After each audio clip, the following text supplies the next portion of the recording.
வெளிச்சமான உலகத்துக்கே வெளிச்சம் கொடுக்கிற சூரிய பகவானை ராசி அதிபதியா கொண்ட சிம்ம ராசிக்கு கூரிய பிச்சுக்கிட்டு கோடி கோடியா கொட்ட போகுது. குரு பகவானுடைய வக்ர பயிற்சினால 10 விஷயம் பக்காவா நடக்க போகுதுன்னு நான் சொல்றேன். உடனே சிம்மம் யோசிப்பீங்க. அப்படியா? குரு பேச்சே எனக்கு பெருசா பண்ணிட்டாங்க. இதுல வேற குரு வக்ர பயிற்சி வேறயா? இந்த ஆளு முன்னாடி நகர்ந்து ஒரு பிரயோஜனமும் இல்ல. பின்னாடி நகர்ந்து வேற எனக்கு நல்லது பண்ண போறாரா? அப்படின்னு யோசிப்பீங்க. நீங்க சொன்னது கரெக்ட் தான். குருவினுடைய பயிற்சி அப்படிங்கிறது உங்களுக்கு சாதகமா இல்லையா? சோ வக்ர பயிற்சி அப்படிங்கிறது அப்படியே உள்டாங்க. உங்களுக்கு சாதகமா இருக்கு. உள்ள வச்சு நல்லா கவனிச்சவங்கள தூக்கி வெளிய போட்டுட்டு, வெளிய கஷ்டப்பட்டவங்கள உள்ள தூக்கி நல்லா விருந்து குடுத்து, கோடான கோடி பணத்த குடுத்து, உங்க வாழ்க்கைய சீரும் சிறப்புமா வாழு தம்பி அப்படின்னு அனுப்பிச்சு விட போறாரு. எப்படி? அக்டோபர் 9ஆம் தேதியில இருந்து அடுத்து வரக்கூடிய 4 மாத காலம் பிப்ரவரி 4ஆம் தேதி வரைக்கும் ஜம்முன்னு உங்களுக்கு கவனிப்பு இருக்க போகுது. பல விதங்கள்ல பண வரவு, பேரு புகழு, தொழில்ல நல்ல முன்னேற்றம், லாபம் வரப்போகுது.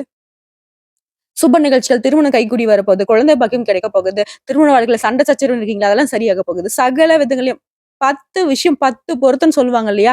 அந்த மாரி 10 விஷயத்த உங்களுக்கு பக்காவா கொண்டு வந்திருக்கேன். என்னன்னு பார்க்கலாமா?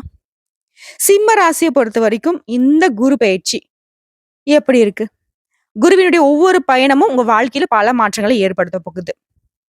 வாழ்க்கை போக்கியே கூட இவரால மாத்த முடியும்.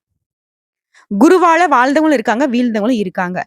சோ ஆல்ரெடி வீழ்ந்துட்டீங்க. இப்ப வாழ போறீங்க. குருவ பொறுத்தவரைக்கும் அவர் இருக்கக்கூடிய இடத்திற்கு ஒரு பலன் இருக்கு. அவர் பார்க்கக்கூடிய இடத்திற்கு ஒரு பலன் இருக்கு. அவரு நகரக்கூடிய இடத்திற்கு ஒரு பலன் இருக்கு. சோ அதை பொறுத்து. சிம்மத்த இந்த குரு பகவானுடைய வக்ர பயிற்சி, குரு பகவான் அப்படியே சும்மா அழகா தூக்க போறாரு. ஆடி போய் ஆவணி வந்தா என் பையன் டாப்ல வந்துருவான்னு சொல்லுவாங்க இல்லையா? அந்த மாரி இந்த குரு பகவானுடைய வக்ர பயிற்சிங்கிறது அக்டோபர் 9ஆம் தேதியிலிருந்து குரு பகவான் உங்கள டாப்ல தூக்குறாரு. அடிச்சு தூக்கு டாப் கியர்ல அப்படின்னுவாங்க இல்லையா? உங்கள ஜெட் வேகத்துல வாழ்க்கையில முன்னேற்றத்துக்கு கொண்டு போக போறாரு. இந்த முறை ரிஷப ராசியில ரோகிணி, கார்த்திகை நட்சத்திரங்கள்ல குரு பகவான் வக்ரகதி அடையிற அந்த வகையில குரு பகவான் பார்த்தா கோடி நன்மைன்னு நமக்கு தெரியும். அதே மாதிரி குரு பகவான் பார்த்தால் கோடி பாவங்களும் கழிந்து போகும். சோ எப்படி சிம்ம யோசிச்சீங்க இத்தன நாளா? ஒருவேள நான் பாவம் பண்ணணும். இல்ல போன ஜென்மத்துல பண்ணாலும் இப்ப ஏதாவது எனக்கு தெரிஞ்சு தெரியாத நான் பண்ணிட்டேனோ! என் முன்னோர்கள் பண்ணிட்டாங்களோ! என்னதான் நான் பாவம் பண்ணனோ தெரியல. இப்படிலாம் எனக்கு கஷ்டம் வருதுன்னு சொன்னீங்க இல்லையா? அந்த பாவப்பட்ட நிலைமைய மாத்தப் போறாரு. மொத விஷயம். வேலையில இருந்தா நல்ல சம்பளம் இல்ல. சம்பளம் இருந்தா அது 10 நாளைக்கு கூட நிக்கிறதில்ல. மீதம் இருக்கக்கூடிய நாட்கள்ல எங்கேயாவது கடன் வாங்கி தான் ஓட்டணும். அப்படின்ற நிலை மாறப்போகுது.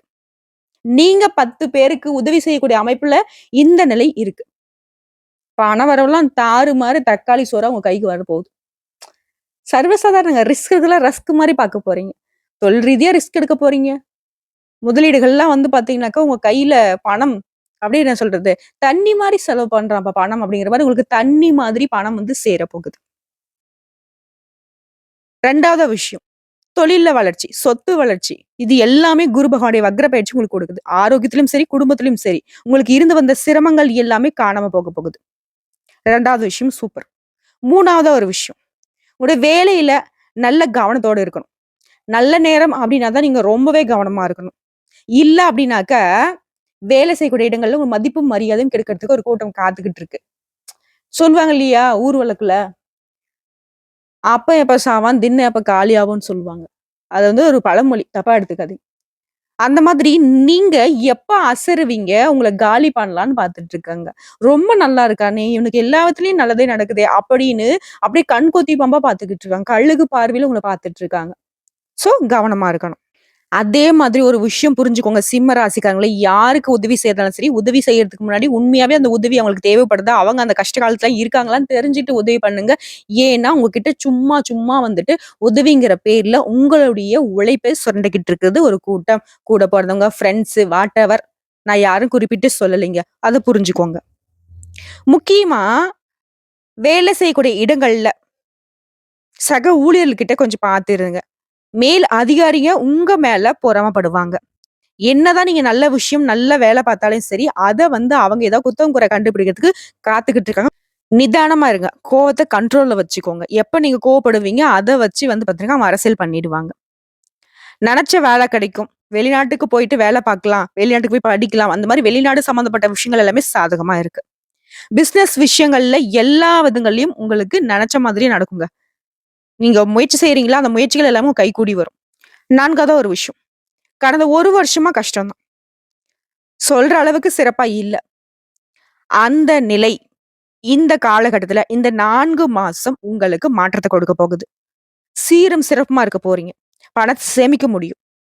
ரூ. 1 சேமிக்க முடியல. ரூ. 1 வந்தாக்கா ரூ. 100 செலவு வருது. இப்படின்ற நிலை மாறப்போகுது. வரக்கூடிய செலவுகள் எல்லாமே சுப செலவுகளா மாறப்போகுது. ஸோ 4வது விஷயம் பக்கா. 5வது ஒரு விஷயம். பொது வாழ்க்கையிலும் சரி, அரசியல்ல இருக்கிறவங்களுக்கும் ரொம்பவே சாதகமான காலகட்டம் தான். இருந்தாலும், இத சொல்லுவாங்க இல்லையா? பொத்தாம் பொதுவா இருந்தாவே நெறைய கஷ்டங்கள அனுபவிக்கணும். நெறைய கெட்ட பேர் உங்கள தேடி வரும். ஸோ கவனமா இருங்க. உங்களுடைய பதவிகள் தேடி வரும். முக்கியமா நீங்க வைக்கக்கூடிய பதவியினால நெறைய பேருக்கு உதவிகள் செய்ய போறீங்க. ஸோ 5வது விஷயம் பக்கா. 6வது விஷயம். மன வாழ்க்கையில இருந்து வந்த பிரச்சனைகள் சரியாக போகுது. கணவன் மனைவிக்கிடையே இருந்த கசப்பான உறவு மாறப்போகுது. இனிமையா இருக்க போகுது. கொஞ்சம் கொஞ்சமா உங்களுக்குள்ள இருக்கக்கூடிய அந்த மனக்கசப்புகள் நீங்கி அந்யோன்யம் அதிகரிக்கும் போது ஒற்றுமை பலப்பட போகுது. மத்தவங்களே அடடா! என்ன ஒரு அற்புதமான ஜோடின்னு சொல்லக்கூடிய அளவுக்கு உங்களுடைய மன வாழ்க்கை இனிமையா மாறப்போகுது. 7வது விஷயம். வீட்ல இருக்கிறவங்களால கடன் தொல்லை இருந்துச்சு. சொத்துக்கள இழந்திருப்பீங்க, நிலத்த இழந்திருப்பீங்க. இந்த மாதிரியான வாழ்க்கையில கஷ்டகாலம் அப்படிங்கிறது சிம்மத்திற்கு மட்டும் எழுதிருச்சோன்னு கூட நீங்க யோசிச்சிருப்பீங்க. அந்த மாதிரி உங்களை உங்க கைய விட்டு போன எல்லா விஷயமும் உங்க கைக்கு வந்து சேரும். நிலம் சம்பந்தப்பட்ட பிரச்சனைகள் எல்லாமே சரியாக போகுது. உங்க வாழ்க்கையில இனி வந்து வசந்த காலங்க. முக்கியமா ஆரோக்கிய ரீதியா நீங்க பட்ட கஷ்டங்கள் விலகப் போகுது. நோய் நொடிகள் உங்கள விட்டு விலகப் போகுது. ஆரோக்கியம் மேம்பட போகுது. நல்ல திடகாத்திரமான ஆரோக்கியத்தோட செழிப்பா வாழப் போறீங்க. அடுத்த 8வது ஒரு விஷயம். சுப செலவுகள் இருக்குங்க. ஆனா, அ தொழில் ரீதியா பார்க்கிறப்போ, பெருசா எந்த ஒரு விஷயத்திலயும் முதலீடு பண்ணாதீங்க. நீங்க அகல கால் மட்டும் வைக்க வேணாம். நமக்கு தான் இவ்ளோ பணம் வரவு இருக்கே! நமக்கு தான் நல்ல தொழில் இருக்கே! அப்படின்னு சொல்ட்டு முதலீடு பண்ணலாம். ஆனா, அளவான முதலீடு இருக்கணும். அகலக்கால் அப்படின்னு நான் சொல்லிட்டேன். ஸோ குறிப்பிட்டு இத நீங்க புரிஞ்சுக்கணும். எந்த ஒரு விஷயத்த செய்றதாலும் சரி, 1 முறைக்கு 2 முறை யோசிச்சு, எந்த விதமான முதலீடுகளையும் செய்வது நல்லது. பணத்த சேமிக்கிறதுக்கு முயற்சி பண்ணுங்க. இல்ல அப்டின்னாக்க, அந்த செலவு வந்து பாத்தீங்கன்னா, சுப செலவா தான் இருக்கும். நான் முன்னாடியே சொன்னது தான். செலவா இருக்கட்டும், வரவா இருக்கட்டும், எந்த விஷயத்த நீங்க செய்றதாலும் சரி, கொஞ்சம் கவனம் மட்டும் இருக்கணும். என்னதான் குரு பகவான் கொட்டி குடுத்தாலும், அத வந்து நம்ம அள்ளி வைக்க வேண்டியது நம்மளுடைய பொறுப்பு. அதான் கொட்டுறாரே, நம்ம ஏன் அத வந்து சேமிச்சுக்கிட்டு அங்கங்க கொட்டி சிதறி கிடக்கட்டும் அப்டின்னாக்க, எல்லா காலமும் ஒரே மாரி இருக்காது. புரியுதுங்களா? மழை பெய்யிற காலத்துல மழைய சேமிக்காம விட்டதுனால தான் வறட்சி காலம் வந்துட்டு, அப்ப நம்ம தத்தளிக்கிறோம். ஸோ வரக்கூடிய மழைய நம்ம சேமிச்சு வச்சிருந்தோம்னா, கஷ்ட காலம் அந்த வறட்சி காலத்துல நம்ம அத பயன்படுத்தி இருக்கலாம். நெறைய விஷயங்கள் இயற்கையே நமக்கு கத்துக் குடுத்துட்டு இருக்கு. அதே தான் நம்ம வாழ்க்கையில நம்ம பயன்படுத்தணும். பண வரவுக்கும், மழைக்குமே சம்மந்தம் தான் இருக்கு. ஒரு காலத்துல நமக்கு பணவரவு ஜாஸ்தி இருக்கிறப்போ, நம்ம அத வந்துட்டு சரியான முதலீடு பண்ணிட்டு, சரியான வகையில சேமிச்சு வச்சிருந்தோம் அப்டின்னாக்க, கஷ்ட காலம் வரப்போ அத நம்ம சமாளிக்க முடியும். ஏற்றம் இறக்கமான வாழ்க்கை. மேடு பள்ளமான வாழ்க்கை. ஸோ ஏற்றம் வரப்போ, அடுத்து நமக்கு பள்ளம் வரப்போதுங்கிறத புரிஞ்சுகிட்டு, நம்ம பேலன்ஸ் பண்ண கத்துக்கணும். சரிங்களா? ஸோ இதுவுமே வந்துட்டு உங்களுக்கு சாதகம் தான். அடுத்து 9வது பக்காவான விஷயம் என்னன்னு பார்த்தோம்னாக்க, உங்ககிட்ட இதுவரைக்கும் கடன் வாங்கிட்டு, கொடுக்கவே மாட்டேன். நடந்து நடந்து இந்த பெரியவங்க சொல்ற மாரி செருப்பு தேஞ்சது தான் மிச்சம். உன்கிட்ட நான் என் காச குடுத்துட்டு கேட்டவங்க தர மாட்டேங்கிற அப்படின்னு சொல்லிட்டு நம்ம எந்த அளவுக்கு மனம் வெதும்பி, வெம்பி பேசியிருப்போமோ. நான் ஆல்ரெடி பல பதிவுகள்ல சொல்லியிருக்கேன். சிம்ம ராசிக்கு கொடுக்குறவங்களுக்கு சுத்தமா செட் ஆகாதுங்க. வரக்கூடிய பணத்த பத்திரமா படுத்திக்கோங்க. வாழ்க்கை துணைக்கிட்டயும் சரி, குடும்பத்துல இருக்கவங்க சரி, உங்ககிட்ட உங்க பாக்கெட்ல இருக்கிற ரூ. 10 வந்து வெளிப்படுத்தாதீங்க. அவங்க ரூ. 100க்கு பிளான் பண்ணிட்டு உங்கள வந்து சுரண்டிடுவாங்க. உங்கள கடன்காரனா ஆக்கிருவாங்க அப்படின்னு பல பதிவுகள்ல சொல்லியிருக்கேன். சோ, இப்படிப்பட்ட நிலையில கூட உங்க பணத்த வாங்கிட்டு ஏமாத்துறவங்க, அவங்களே தன்னால வீடு தேடி வந்து, "இந்தாப்பா உன் பணம், இந்தாம்மா உன் பணம்ன்னு" திருப்பி குடுக்கக்கூடிய அமைப்புல குரு பகவானுடைய வக்ர பயிற்சி உங்களுக்கு சாதகமா இருக்கு. லாட்டரி அடிக்கக்கூடிய யோகம் இருக்குங்க. லாட்டரி அப்டினாக்கா, நாளைக்கே போய் லாட்டரி வாங்குறேன் இந்த பொண்ணு சொல்லிருச்சுன்லாம் நெனச்சிடாதீங்க.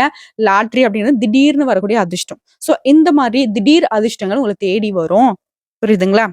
பிசினஸ் மூலம் திடீர் அதீத லாபம் கிடைக்கிறதுக்கு வாய்ப்பு இருக்கு. சரி பிசினஸ் பண்றவங்களுக்கு ஓகேம்மா. நான் தினக்கூலிம்மா. மாச சம்பளம் வாங்கிட்டு இருக்கேன். தனியார் துறையில இருக்கேன். இப்படி சொல்றீங்களா? உங்களுக்கு ஒரு ரூ. 10,000 சம்பளம் வாங்குறீங்க அப்டினாக்கா, உங்களுடைய சம்பளமே 2, 3 மடங்கு உயர்வுக்கு போறதுக்கான வாய்ப்பு இருக்கு. சோ, அதீத லாபம் லாபம் அப்படிங்கிறது உண்டுங்க சிம்மத்திற்கு. முக்கியமா இந்த காலகட்டத்தில உங்களுக்கு வரக்கூடிய வாய்ப்புகள் எல்லாமே நல்ல சம்பளத்தோட, உங்களுடைய தகுதி தரத்துக்கு உயர்வை தரக்கூடிய விதத்துல தான் வேலையுமே கிடைக்கும். வேலை மாறுதலும் பண்ணலாம். தாராளமா பண்ணலாம். அடுத்த 10வதா ஒரு விஷயம். காதல்ல, திருமண உறவுல கூட ஏதாவது கசப்பு தன்மை இருந்துச்சு இல்லையா? அந்த நிலை மாறப்போகுது. அதாவது காதல் பண்ணிக்கிட்டு இருக்கீங்க. திருமணத்துக்கு கைகூடும். திருமணத்துக்காக வரன் பார்த்துட்டு இருக்கீங்க. நல்ல வரன் அமையும். ஆல்ரெடி திருமணம் பண்ணிக்கிட்டு கொஞ்சம் மாரி சண்டை சச்சரவுல மாட்டிட்டு முழிச்சிட்டு இருக்கீங்க. குடும்ப வாழ்க்கை சிறக்குங்க ஆக மொத்தல. பெண்கள பொறுத்தவரைக்கும் குடும்பத்தை நிர்வகிக்கும் பெண்களுக்கு சாதகமான நாட்கள். சந்தோஷமா இருக்க போறீங்க. நெனச்சது நடக்கும். பொன் பொருள் சேர்க்கை உண்டு. ஆடை ஆபரண சேர்க்கை உண்டு. வேலைக்கு செல்லக்கூடிய பெண்களுக்கு பதவி உயர்வு உண்டு. வேலை செய்யக்கூடிய இடங்கள்ல மதிப்பு மரியாதை கூடும். நெறைய சலுகைகள் உங்களுக்கு கிடைக்கும். ஒரு என்ன சொல்றது? ஒரு சந்தோஷமான சூழ்நிலையில வேலை பார்க்க போறீங்க. சகல விதங்களிலும் சௌபாகியம் உங்கள தேடி வந்திருக்கு. ஆக மொத்தல இந்த குரு பகவானுடைய வக்ர பயிற்சி அப்படின்றது நம்முடைய சிம்ம ராசிக்கு சிறப்பானது தான் இருக்க போகுது. எந்தெந்த விஷயத்துக்கு வருத்தப்பட்டீங்களோ, அது எல்லாத்தையுமே சரி செஞ்சு குடுக்குறாரு. கோடான கோடி பணம் உங்களுக்கு வந்து தேடி வந்தாலும் சரி, அதுக்கு ஆச்சரியப்படுறதுக்கு இல்ல. அது உங்களுக்கான பணம் தான். உங்கள தேடி வரக்கூடிய பணம் அப்படிங்கிறது உங்களுக்கானது, கடவுள் கொடுத்தது. பயன்படுத்துங்க.